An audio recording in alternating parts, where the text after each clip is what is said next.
Good afternoon. Welcome to Northwestern Oklahoma State University's Speaker Guest Artist Lecture Series. Today we're joined by Ms. Kathy Liao of Missouri Western State University. She is a visual artist, painter, and printmaker, and we'd like to extend our grateful welcome to Kathy. Thank you for joining us today. Yeah, thank you for inviting me for the talk. Yeah. So without further ado, let's have you talk about your influences, your background, your works. I'll hand it over to you right here. Sounds good. So I think what I'll do is I will just open up a slideshow and talk through it. And if you guys have questions, feel free to ask me questions, or you can wait until the end. I'll leave that up to you. But I think I'll just kind of go through some of my works from when I was an undergrad all the way up to now. Fantastic. Let's see. So what do I do? There's a share screen on the other side. Screen share with this. Start screen share. Great. There we are. Is it working? Yeah. Awesome. What is this? Is it working over there? Yes, we can see just fine. Alrighty. So slideshow. Perfect. Again, thank you guys for inviting me for the slide talk. And yeah, I'm going to go ahead and get started. Yes? Yeah. Okay. Yeah, so I actually went to Seattle for my undergraduate school. I got my BFA in painting and drawing at University of Washington. And then I went on to Boston University for graduate school. So I think the first slide I want to show is a note written by Richard Diebenkorn. That's something that really resonated with me. So I'm just going to read through it. It's Richard Diebenkorn's notes to myself on beginning a painting. Great. 1. Attempt what is not certain. Certainty may or may not come later. It may then be a valuable delusion. 2. The pretty initial positions which fall short of completeness is not to be valued except as a stimulus for further moves. 3. Do search, but in order to find other than what is searched for. I love that one. 4. Use and respond to the initial fresh qualities, but consider them absolutely expendable. 5. Don't discover a subject of any kind. And 6. Somehow don't be bored. I also like this one a lot, but if you must, use it in action. Use is destructive potential, which I do use a lot. 7. Mistakes can't be erased, but they move you from your present position. 8. Keep thinking of Pollyanna. I'm not quite sure about that one, but I've been told by people that Pollyanna is like a movie or a book or something like that. Last but not least, tolerate chaos. Be careful, only in a perverse way. So that's how I'm going to start my slideshow, and you can kind of see how all these influences and resonate with my own work. The first few images. Sorry. Pause for a second. I'm still seeing the cover page with your name, and I don't know if you're already advanced to the next slide or not. So I see like the full screen. Oh, there it is. I see it painting now. But okay. So should I just avoid the slideshow? Would that be better? Was it? Yeah. This is what I wasn't seeing before. I wasn't seeing the numbers, and I knew you were reading, but I couldn't see. All I saw was your name, the cover sheet. So whatever works for you at the moment, I could see this fine. But I don't know why we weren't able to see it on my end before. All right, then I'll go ahead and do this instead of the full screen slideshow. So what I talked about earlier is the quote here by Richard Diebenkorn. Right. I found it in one of the books, and it just stood out to me. So the next few images I'm going to show are the ones from my undergrad career. I think I've done this when I was in probably sophomore, junior, up to senior, when I was an undergrad at University of Washington. University of Washington kind of provided me with a fairly strong foundation. So this portrait, the size is 60 by 48. I was, if you can't tell, influenced by Chuck Close. So yeah. More representational, that realism, kind of as a beginning student, I was very drawn to. So I strived to get that representational side of more like realistic representational painting down. And as I progressed through undergrad, my marks loosened up. I become more interested in the process or the marks that I'm making rather than kind of creating that realistic imagery. But throughout these earlier work, I'm always as you'll see throughout the rest of my work, I think there's always kind of a narrative that follow through in my work. So earlier, when I was an undergrad, I'm still trying to find who I am, trying to understand why I paint, or just what am I doing. And at that point, I remember in undergrad, I was a science major to begin with, and it's only towards the very end I switched to a painting major. Even graduated with a science degree, and at that point, my parents aren't too happy with me, so a lot of my work has to do with identity, has to do with the Chinese concept of losing face. So this one's called demask. You can kind of see that leathery peeling off that mask look in my painting. So I'm thinking consciously a lot about that concept of losing face. Here's another painting, White Plaster. Again, it's still self-portraits, but again, the mark is getting much more looser. I'm influenced by works of Giacometti. One of my professor, Anne Gale, was a huge influence on me.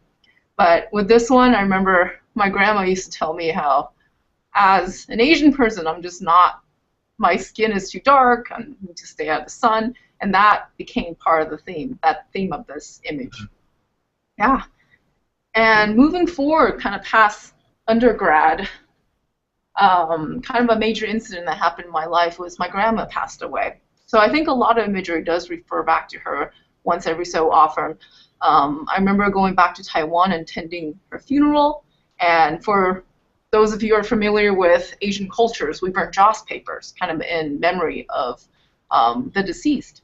So when I came back to the States, I collected a bunch of joss paper and started burning it and making works out of it.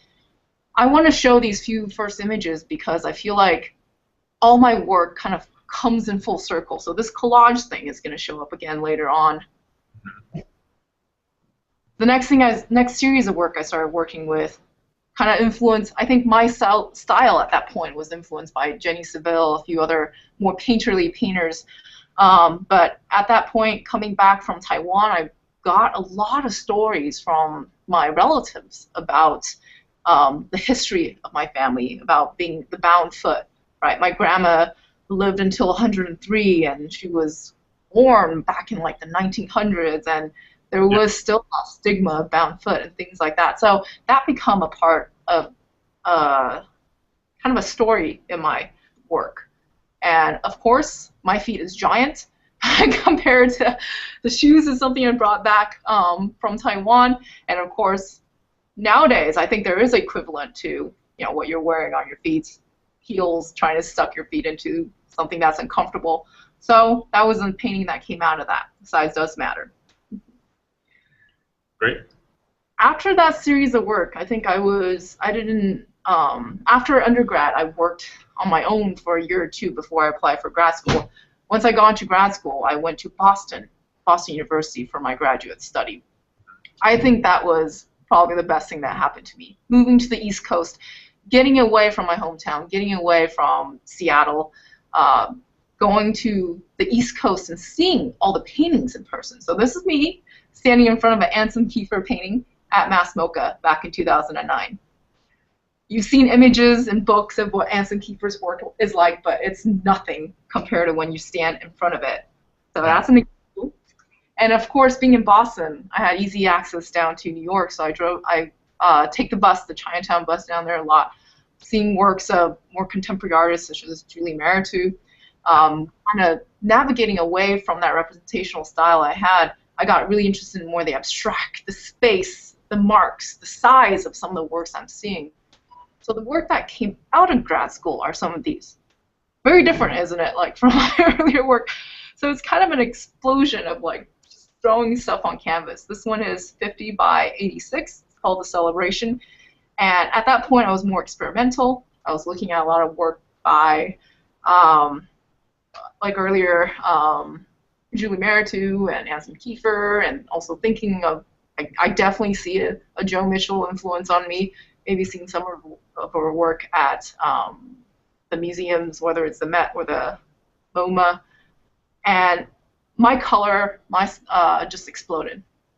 I think later on throughout the next couple years in my career, I'm kind of reining that in a little bit, but my color and my palette exploded at that time. And here's another painting, 96 by 96.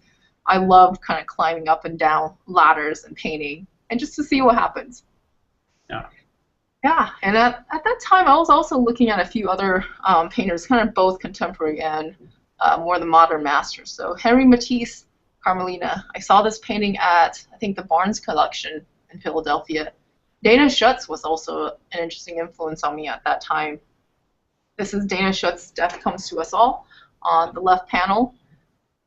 For some reason, I see a similarity between the two, so it's pretty fascinating to me. This is another Dana Schutz painting. This pink person really, it stood out to me so much.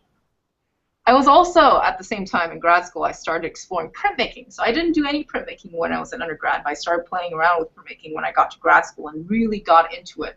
Printmaking became a huge, it influenced my work a lot. So I feel like I go back and forth between printmaking and painting. So I saw a series of a show at, I forgot which gallery. I think it's Alexander Gallery, but I'm not quite sure.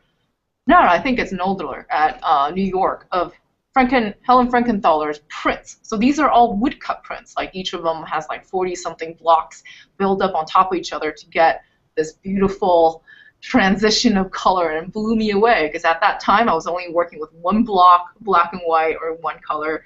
So this really influenced me a lot. So all these images influenced my work from there on. I think this also has an influence of like Giacometti in there, but my marks opened up. I become more interested in the process, the way the image is built up, whether it's through cutting and pasting or through just playing with color and paint and allow color to stand on its own. I love those like pink, that orange piece in the background there. So I'm having fun with just approaching image in a different way. Yeah. Mm-hmm. Yeah. So again, if you haven't noticed, I've worked with my self-portraiture a lot, just because I'm the model here. It's nice to be able to just work with my image. This is Peak Funk. I think it's painted back in around 2010-ish. Thinking about shapes and color again. I think I show this image because it does kind of refer back to that pink figure, right? Pink figure by Dana Schutz. And it continues. So facing forward. This painting is 72 by 61. Started becoming interested in kind of, I'll show that in a bit, but the seated figure, I think I saw a lot of sculptures, like Egyptian sculptures, or the old Greek sculptures, like the Kuro, I think those are what they're called. So that started to have an influence on my work. This is a series of print that I did. Again, a lot of my work has a narrative to it. This series, I remember during that time, my dad lives in Taiwan. I lived here all my life. So we lived in 2 different countries, 2 different time zones, 2 different everything. So I'm on the phone a lot with him. So this series of print kind of came out of that idea of calling and receiving and being in different time and healing and everything. So I did a series of work based on that. This is a huge wood block. It's 56 by 30, so it's pretty much life-size. And you can also see the influence of kind of that Frankenthaler layered colors in these prints. I got this printmaking become a way for me to explore color. Remember, like earlier on, my color was all over the place, exploded, and I don't know how to control it. So printmaking kind of gives me an avenue to slow down and figure out what exactly I want to do with each of the color and how they interact with each other. It seems like you have a very much of even though it's printmaking, they seem to have very much a painting aesthetic, very interesting way that you create these printmaking. Yes, I don't think I can ever be a master printmaker who makes like 100 edition of exact same prints. All my prints are very variable. Right. I make one-of-a-kind prints, and I don't think I have the patience to make the same prints over and over again. So again, with the same block, but a different series. Start thinking about veil. Veil is an interesting thing, right? In Asian culture, you wear a veil for wedding, or when you get married, you wear a veil. Like why? Why a veil? So this is the image that I was talking about. So kind of seeing, I don't know why, this is I think it's more of an afterthought. So I start to see some of my previous images of these seated figures kind of tying in to some of those ancient Greek and Egyptian sculptures, that very rigid seated. Right. Another group of prints that I made. These are etchings and spit bites and aqua tints. So shoes and veil. Again, I think a lot of my work does come in full circle. A lot of times I work with an idea and then I let it go for a really long time. And a few years later, they pop back into my work. So the shoes start to come into my work again. I was thinking about that little tiny feet, the shoe size, maybe the connotation of how shoes kind of restrict my movement. That starts to come back into my work. So this is a painting that came out of that print that I made called Yellow Circumstances. This one's 72 by 58. And you can see from just working with the prints, this painting, the color become a lot more specific. Mm-hmm. Could you talk about the size that you choose for all your work? It seems like you do a lot of very large works. How did you come up to about picking the size and what feels right to you? Yeah. Yeah, I think at first it's more of a challenge, right? Like I started out, I think the biggest I made back in undergrad was 60 by 48, which is kind of the standard canvas size you buy at like yard stores. But once I got into grad school and going to museums and seeing the size, or that physical presence of a monumental painting, when you stand in front of it, how that makes you feel so different. So I started exploring bigger. At first kind of as a challenge, but then I like the size. I think, especially when it comes to painting, I love the way you can hold onto a brush and drag it across the surface, up and down, sideways. That full range of the arms gets me excited. I don't think I can sit there and paint little tiny paintings. Like, actually, maybe that's why I admire your work, because I don't think I could do the kind of work that you do. So I love that gesture. I love using my entire stretch of the arm. So I think that size felt right to me. Right. So this is another print that came out of it. The Saint Block.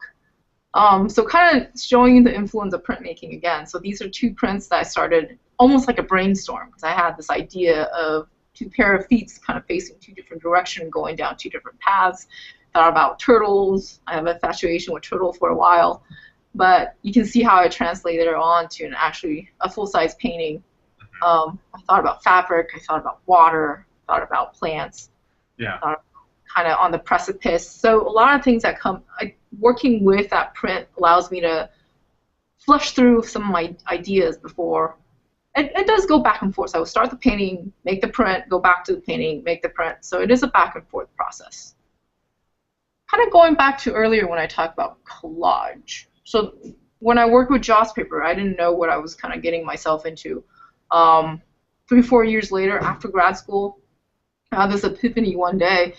I love collecting papers. I always thought I'd make amazing things out of papers, but those papers are so expensive. Like if you've been to Utrecht or Flick and you buy a piece of paper that costs like $5 or $6 each, I think.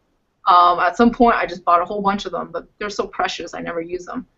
And this is actually a fun painting, kind of got me started with the use of collage in my work. So one day I just dumped all the paper on the floor, and I think what happened on the floor was way cooler than anything I've done in my paintings.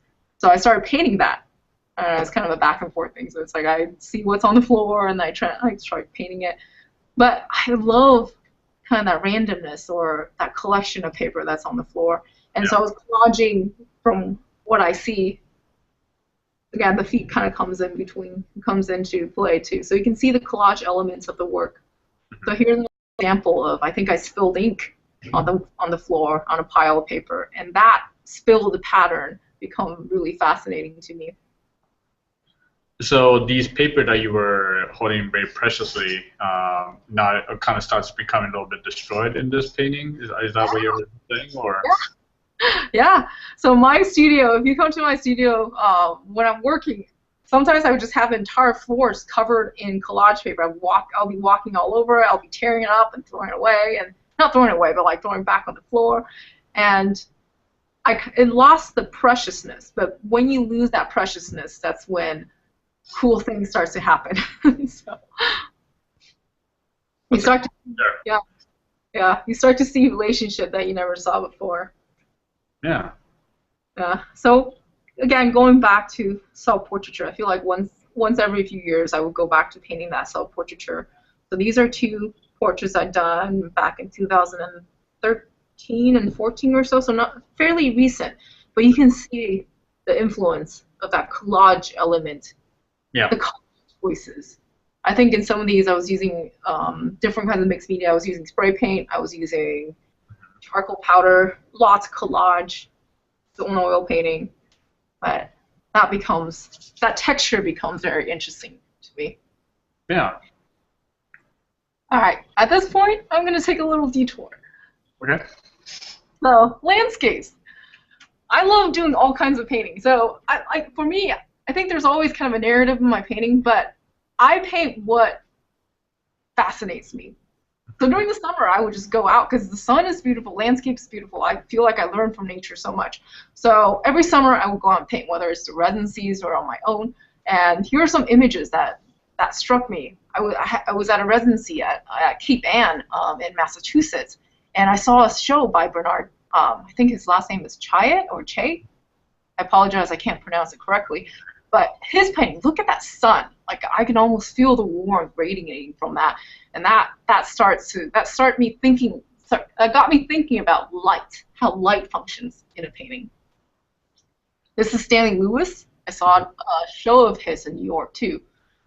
I feel like Stanley Lewis was the one. Again, his work is so detailed and so beautiful and so built up, but his painting is like made up with these cut up pieces of, whether it's collage or canvases that's pasted on top of each other and painted over and pasted on top of each other. He used it as a way to move his drawing around, to correct his drawing. Seeing his painting was that gave me the permission to tear up paper, to cut up my collages, to paint over my old paintings. So he was a huge influence on me. And Lois Dodd, another painter that really struck me beyond the East Coast. I think she splits her time between New York and Maine, but I love the sense of light that happens in her work. It's interesting. Mm-hmm. Different works, same subject matter, but very different stylizations. Yeah. You can kind of see the sense that whole evolution of her work, and it's kind of like in your case, you had that evolution of your work as well. But one thing that seemed to be consistent is your attention to color and attention to light, and that's been very vibrant in all of your work so far. And I think I could kind of see how these images relate to the way you work too. Yeah, thank you. Yeah, and shapes too. I love this shadow shape. Look at that shadow of the easel. It's so fascinating to me. So this is a picture of Lois Dodd. I think when she was like late 80s or early 90s or something. That's what I want to look like when I'm. That's great. I want to have like a bench around my neck and then up there paint. We'll see. Hopefully I can live that long. So here are some of my work. This is from, I think, 3 summers ago. I was out in the Olympic Peninsula up in the Pacific Northwest painting. Again, I think a lot of my work was influenced by some of the images that you saw, that looseness, the lusciousness of being outside. Yeah. I remember this painting being bit by a mosquito from like head to toe, and I think that frustration kind of showed in the painting. But there's a hidden bug somewhere in there. Are there any mosquitoes in the painting too? Probably. I wouldn't be surprised. You probably get stuck in there. So I think the next series where I'm going to show you kind of the transition. So I would go out and paint during the summer, but winter time I would bring in these paintings and I do work with them, do work with the imageries that I see. So these are done in Massachusetts at one of my residencies. So these are pilings. I was out there by the water painting underneath the decks, the docks, and so you can see there's a little boat underneath this piling, this deck. Yeah. And then there's a painting or a collage actually I did when I got back to the studio. Yeah, so yeah, it's the shapes of the shadows that fascinated me. And the colors, so that's fantastic. The lines, the form, and the shapes, the forms, yeah, absolutely. Thank you. Yeah, but it's interesting to me because this is more straightforward. I'm just painting what I saw, but then there was just one part that jumped out to me, so I kind of went with it. Yeah. Painted in Seattle during the summer. That building is so fascinating to me because it's actually a fast food. There's a fast food taco joint called Taco Times. Mm-hmm. They have the most gaudiest like architecture ever. But I I agree. have I have a studio overlooking the rooftop of it, and it's actually quite amazing Hmm. from different perspectives. So this is the very few days that it snowed in Seattle, and I love the way the snow piled up on that ceiling. Yeah. Yeah, that rooftop. Yeah, both of these paintings have like very strong geometric shapes, and I think the colors are definitely a great complement to the shapes, and I could see why you were drawn to them. Yeah. Yeah. And I'm still drawing is still a huge part of my work too. So this is done in Connecticut at another residency. But I think I was also thinking about printmaking. I love the lines that etchings make. So I started making these drawings and etching back into the gessoed surface of the drawing and then drawing back onto it. It's been a lot of fun. And that kind of led to this painting. It's the same patio, the same view. It's like this dense forest just beyond my studio. But that outdoor, that looking outside, become a huge part of my practice. But of course, I do stay in my studio a lot. So that balance, the next series of work that I started working with is dealing with windows. That in between moments from the outside to the inside, or the way the light spills from the outside to the inside, and how it affects the interior. This is one of Henri Matisse's windows when he was in, I think, when he was in France, Nice, maybe. Yeah. Gwen John, another one of my favorite painters. A corner of the artist's room. Again, I love the color. I love the light, that sense of light. Feels so tangible. Hmm. Bonnard, Nice. yeah, the open window. So I started looking at windows a lot. Hmm.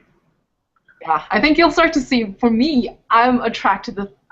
I get excited about making work because what I look at excites me. So this is a window view and a door of the interior of one of my studios. Great. It seems like your work is infused with a lot of energy in the way with your gestures, the mark making, and so on. Yeah. Uh, that seem to really help push the colors forward too when Hmm. you put them together. Yeah, color is definitely a huge thing that I'm constantly exploring and trying to figure out. Mhm. So this is actually a giant collage. So it's a work on paper. It's 96 by 80. It Wow. kind of mirrors the window of my studio. I think another thing I started doing is since I did so much self-portraiture and think about my identity so much, I Mhm. started transferring that me onto another object in the studio. So it's like in some way that clothed, that veiled figure is me looking out the window. And I think Okay. that's where the title come from. But I started finding these replacement of me being in the studio, but not actually painting myself. Right. So another painting of the same view. But you can kind of see my my reflection there in the Yeah. window at night, and still that clothed figure. It's interesting. It's almost like a spirit, like ghost-like figure that's paintings instead of Yeah, full self. yeah, yeah. So here's another one. I got a mannequin from a friend, and then that became my. I can't afford a figure model, so the mannequin become my model for quite some paintings. Um, Perfect. yeah, and I work at night a lot because I do work during the day. So here's another painting of the window and the mannequin. So, how long does it take for you to create your pieces on average? It really depends. There are some paintings that are done like in a week. But the thing is, I do paint over a lot of my paintings. So a lot of paintings will have several layers, like several history of paintings before that until it reaches that point. Um, Remember those two portraits, the orange and kind of green collage portraits? I Yes. think there are at least like two, three other portraits of me. It's the same self-portrait underneath it, but it's like build up to that point. And I think those two paintings had a history of at least like 5 or 6 years because I would paint on it. I like it, set it aside. I paint on it more. I hated it, set it aside for another year or two, come back and paint on it. So some paintings does have that evolution. Other paintings are done within like a week or two or a month. So it really depends. Like this painting is actually done probably within 2, 3 weeks of time. Okay. So I collage and build up. Hmm. And this one also has an evolution of different paintings. So I started thinking about time too. So before the mannequin showed up, I was painting a plant underneath it. So you can kind of see the history of that plant underneath Mhm. the mannequin. and then I paint it over. So then I get to decide what I want to keep and what I want to do away with. Kind of the latest work that I've been working on. So sketchbook is really important. Couple years back, I think around 2009-ish, maybe earlier, my dad was sick for a long period of time. So I took care of him during that time, and I just did lots and lots of sketches of him when I was taking care of him in the hospital. I think it was like a span of like 3 or 4 months. He was just bedridden in the hospital. So I did a bunch of sketches of him. Yeah. More recently, my dad passed away, and those become kind of a source image for me to kind of deal with, or just trying to figure out what happened in some ways. Yeah. This is a portrait of my dad with teapot. You can also see the collage elements in there. But Yeah. it became something I worked with, both from memory, both from these sketchbook imageries, just to kind of make sense of, what happened. But I think everyone deals with death in a different way. So this is called Sunbathing. It's a small collage. I actually started this when he was alive, but then passed away. Yeah. The next step, my dad had back surgery. So again, I think narrative does kind of go through my work. One thing I realized with a lot of my larger, more extended series of work is that usually the idea or an image would pop into my head. And I would start making work, making paintings, making collage, making anything out of it. But it does go through a lot. So it's not just, here's the image, I paint it, it's done. But this image has transformed a few times until we got to this level. But it's still that same imagery that popped into my head. It's just, how do I get it out? How do I get it onto a canvas? The family pool, this is a giant painting. So in my backyard, back home, there was a giant pool. My dad had back surgery, so his leg wasn't functioning for a while, so he swam to exercise. This painting is 140 inches wide, so it's pretty big. Yeah. And I wasn't looking at the pool when I painted, so it's not painted from life. But the size gave me the opportunity to kind of remember what the swimming pool is like. I remember walking around it, kind of circumnavigating around it. And I would drag my brush, kind of walking, kind of remembering how that walk is from one end of the pool to the other end. So that gave me an opportunity to play around with that. Right. So in some way, I think it's like memory of a action, of memory of emotion, and also the action of painting itself. They all come to play. They all come together. I hardly noticed you were there. This is a hallway in my house, and that's my grandma all the way in the distance there. I do remember she always like kind of poke her head around the corner. I can barely see her there because of the light.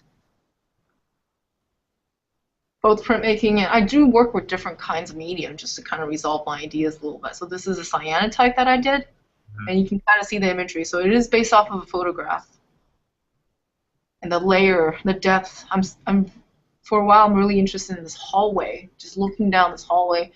I think it's funny how when people pass away, you think about, you see a light down the end of the tunnel or the hallway or whatever. And so this kind of got me to that point. My grandma had dementia, so this painting is called It's Okay If You Can't Remember. Painting is called I'm Home. I love working with more of a limited palette, but using that palette to create that sense of space and light. Yeah. So here's another example of a sketchbook drawing. It's one of the more recent work that I did based off of a sketchbook drawing. I made a collage out of it, and eventually it turned into this giant drawing. I actually did this at Gentel, so not too long ago, a year ago.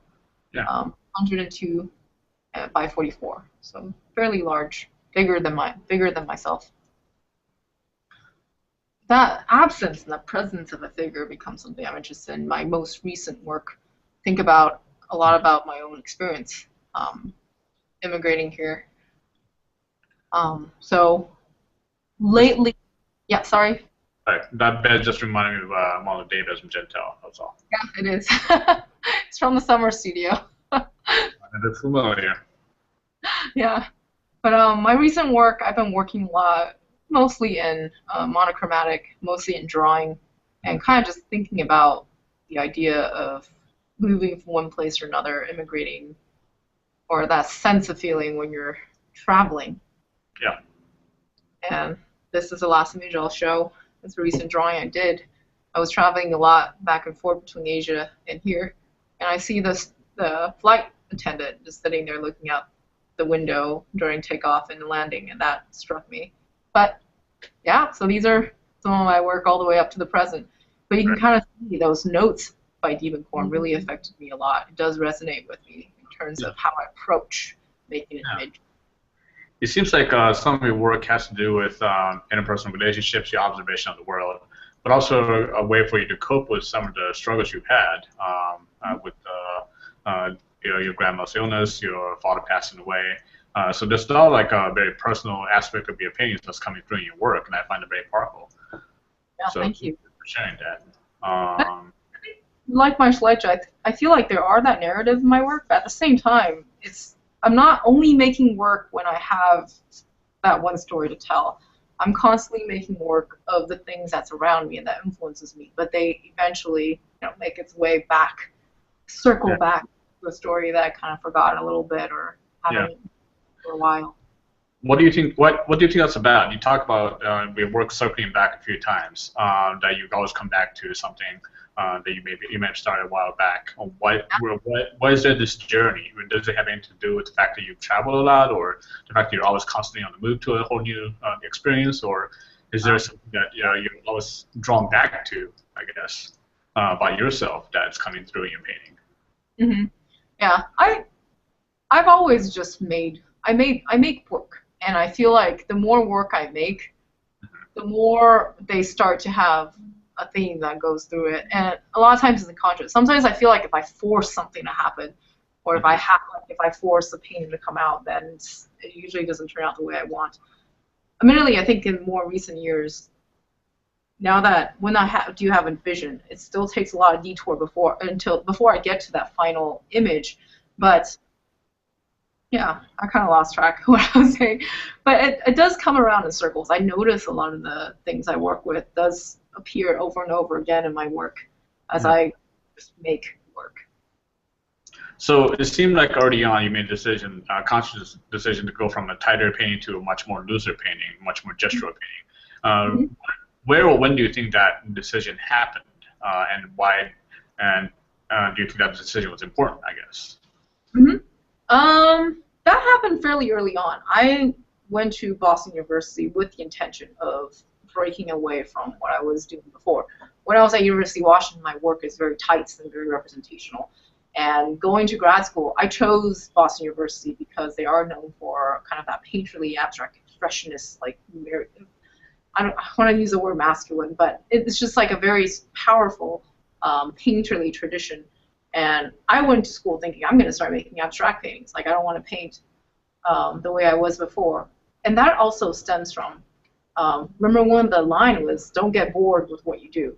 And I felt like I was starting to feel bored with painting representational painting. Like, I don't know why, or there's no intention behind it besides making a pretty painting, and that becomes an interesting to me. So I went a completely different direction.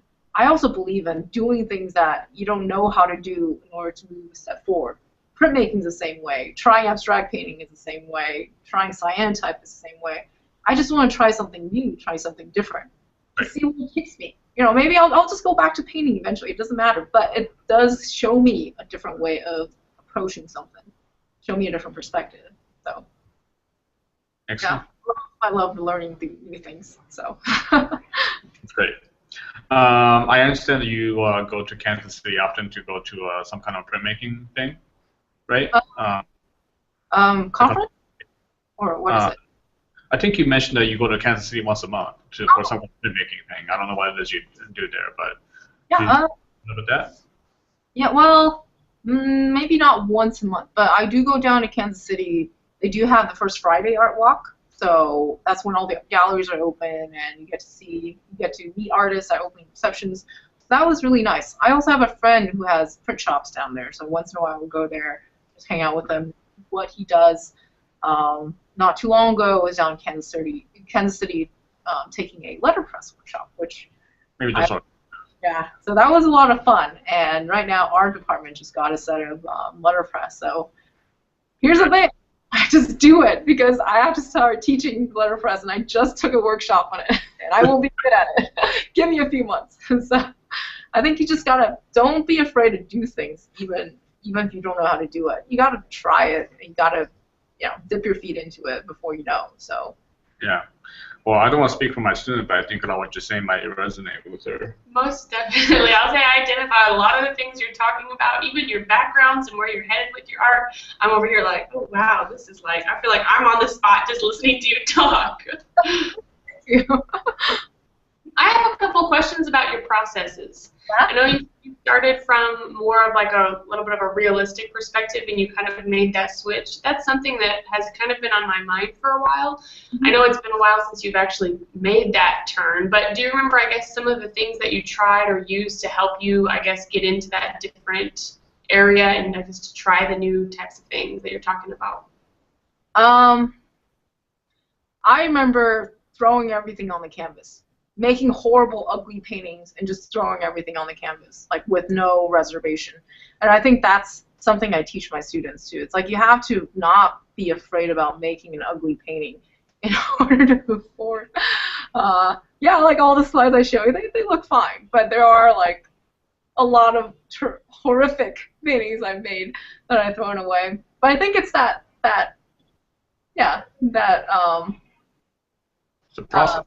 Yeah, that no reservation, that sense of no reservation, just trying it, even if you make ugly paintings, even if you make mistakes, even if you make, even if the painting falls apart like in 3 days, just do it and see what happens, and you'll always learn from it.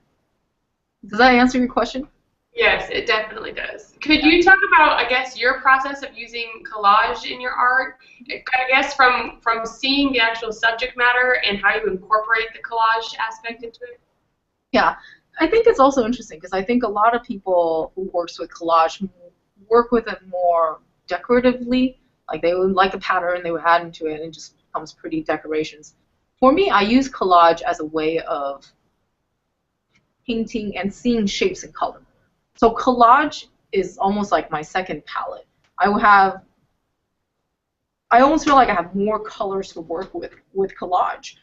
When I have all my colors spread out on the floor, I would just pick out the colors I need. I would cut into the shapes I need for my painting. It's not just pasted there because it's got pretty flowery patterns, but it's there because it needs that color there. It needs that shape there to create a sense of space or a sense of light. So I use collage very differently from most people. It's just like the way I pick up paint with paintbrush and then putting a solid color on my canvas, overlapping them the same way. There's some papers that are transparent and it acts similarly to glaze. That's kind of how I incorporate collage in my work. I use it to improve my drawing, to improve my painting, rather than decoration. Interesting. I guess where do you see your art going from here? You kind of showed those latest images were all pretty monochromatic and things. Are you still creating those pretty colorful paintings and collages? Are you going to continue with that? Yeah, I'm actually starting to go back into paint. I stretched out a whole bunch of canvases. I'm ready to just jump right into it. But I started teaching at Missouri Western about 7, 8 months ago, back in August, so not too long ago, and that's been keeping me really busy for a while. So I only have time to make these smaller monochromatic drawings, and I think it's actually helping me a lot. I'm really looking forward to jumping back into painting because I think all these drawings, all these prints, have made a huge difference in terms of the way I think about making painting. That last image I saw, that you guys saw, I'm really excited about making that into a painting. Not just, it's monochromatic, but and I'm excited about working with color into it, but it's the marks that I put down that I probably wouldn't have otherwise thought about incorporating into the painting. I would probably just paint it the way I see it, but those printmaking methods, those marks that I put down in my drawing, they'll probably eventually end up in the paintings and make it something different than I wouldn't have done before. So yeah, so I'm excited to get back into painting. It's been a while. Yeah, I'm looking forward to like spring break. I'm looking forward to summer break where I can just paint and not get distracted. Speaking of summer, what do you have planned for those times? Do you have a residencies coming up? Do you have any other plans of continue your training with your art making? Yes and no. Right now it's kind of up in the air. So I did apply to a whole bunch of residencies. I haven't heard back from most of them. I don't think you hear back until around March or April. That's when you find out about the summer residencies. I am looking into a few printmaking workshops that I'm interested in going to. I need to find. Right now I'm also applying for a bunch of grants so I can actually attend those workshops on school's dime, which would be awesome. So we'll see. I don't know about that yet. So yeah, it's kind of up in the air. But that's another thing about being an artist is I'm constantly applying for things. I'm constantly making opportunities for things to happen later on rather than right now. So yeah. Great. Do you have any current exhibitions you have at the moment that you want to talk about? Currently I have an exhibition. It's actually kind of an interesting exhibit. It's called Breaking Criminal Tradition. And the curator actually grabbed a lot of my older work of those bound feet and those images for this exhibit. I'm also having a 2-person show coming up in Kansas City in June, July. So I'm making some new works for that show. Besides that, I'm in a few local shows around Missouri and St. Joseph area. So. Great. Well, that's all we have for today. Thank you so much, Kathy, for all your talk. It was fantastic. Fabulous works. Can't thank you enough. And we'll talk to you again soon. Yeah, sounds good. Go paint some more. Go make more work. All right, take care. Thank you very much. All right, have a good day.